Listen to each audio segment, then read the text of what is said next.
बिस्मिल्लाहिर्रहमानिर्रहीम। अस्सलामु अलैकुम वरहमतुल्लाहि वबरकातुहू। MR schooling system and Gauhar public school में आपको खुश आमदीद। बेटा, आज हम अपना काम करेंगे उर्दू का। जल्दी से अपनी उर्दू की कॉपीज़ निकाल लें। आज मैं आपको पढ़ाऊँगी फलों के नाम। ठीक है, फलों के नाम आज हम पढ़ेंगे। ठीक है, सबसे पहला फल हमारे पास है माल्टा। माल्टा किसे कहते हैं? ऑरेंज को। ठीक है, ये ऑरेंज है। दूसरा है तरबूज। तरबूज किसे कहते हैं? वाटरमेलन को।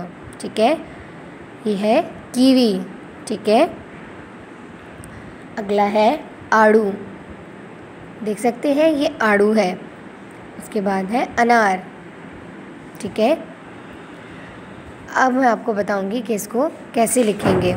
ठीक है, आप लोगों ने ये जैसे मैंने लिखे हुए हैं, सबसे पहले माल्टा, तरबूज, कीवी, आड़ू, अनार। ठीक है, हमने इसे पढ़ना है और सामने लिखना है। जैसे मीम अलिफ मा, लाम ते अलिफ टा माल्टा,